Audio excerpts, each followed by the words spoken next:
Imagine um carro capaz de sobreviver a guerras, crises econômicas, mudanças tecnológicas e até o preconceito de quem dizia que ele era simples demais. Um carro pequeno de curvas inconfundíveis, barulhento para alguns, mas inesquecível para milhões. O Fusca não foi apenas um automóvel, ele foi um símbolo, um companheiro de famílias, o primeiro carro de muita gente, um pedaço de história sobre rodas. Mas afinal, como nasceu esse veículo e que se tornou um dos mais vendidos de todos os tempos? Por que ele foi criado? Como um projeto na Alemanha nos anos 30 se transformou em um fenômeno mundial? E por que mesmo após o fim de sua produção, o Fusca voltou em uma versão moderna? Hoje você vai conhecer a trajetória fascinante do Fusca, desde sua origem controversa até sua transformação em lenda.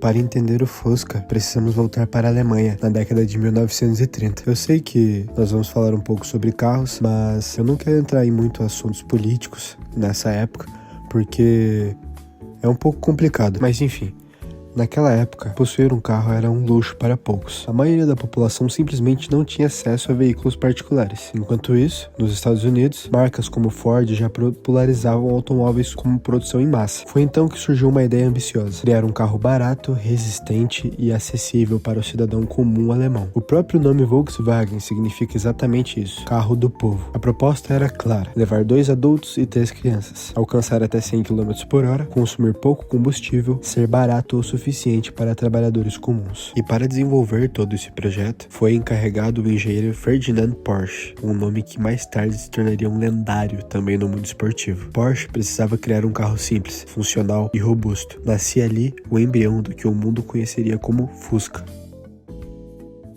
Ferdinand Porsche não queria apenas criar um carro barato, ele queria eficiência. Seu projeto trouxe características inovadoras: motor traseiro, refrigeração a ar, design arredondado para melhor aerodinâmica, estrutura compacta, mais resistente. A escolha do motor refrigerado a ar era genial para a época. Sem radiador, o carro tinha menos peças, menos manutenção e maior confiabilidade em diferentes climas. Seu formato arredondado não era apenas charme, a carroceria ajudava no desempenho e economia. Em 1938, o modelo começou a tomar forma oficial como o nome KDF Wagen, mas a Segunda Guerra Mundial mudaria completamente seu destino. Com o início da guerra, a fábrica foi redirecionada para fins militares. Em vez de carros populares para famílias, a estrutura passou a produzir veículos adaptados para o exército, como o Kübelwagen. O sonho do carro do povo foi temporariamente interrompido. A fábrica de Wolfsburg sofreu danos severos durante o conflito e parecia que o projeto havia chegado ao fim, mas foi justamente no pós-guerra que o Fusca começou sua verdadeira ascensão. Após a guerra, oficiais britânicos perceberam que aquele pequeno carro poderia ser extremamente útil. A fábrica foi restaurada e a produção reiniciada. Foi aqui que a Volkswagen começou a aperfeiçoar sua produção em larga escala.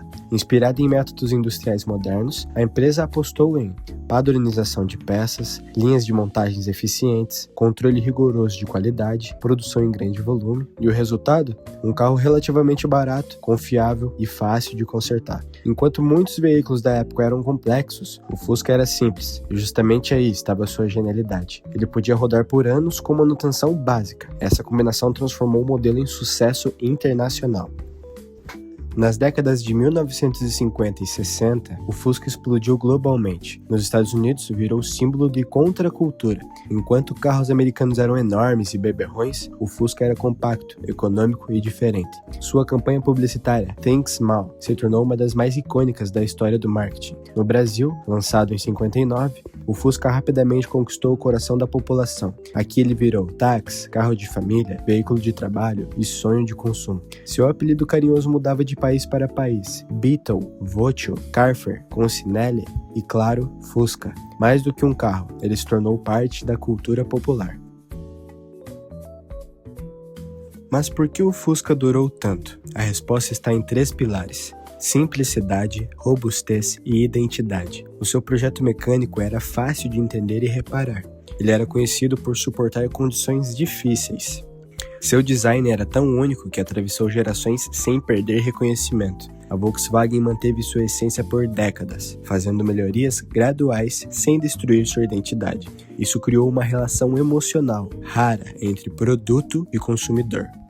Mas o mundo mudou. A partir das décadas de 1970 e 80, Novos carros ofereciam mais espaço, mais tecnologia, mais segurança, motores mais eficientes. O Fusca começou a parecer ultrapassado. A produção foi encerrada em vários países, mas o México manteve a fabricação por mais tempo. Em 2003, o último Fusca clássico saiu da linha de montagem, em Pleba. Era o fim de uma era. O carro havia sido produzido por mais de 21 milhões de unidades, um recorde impressionante.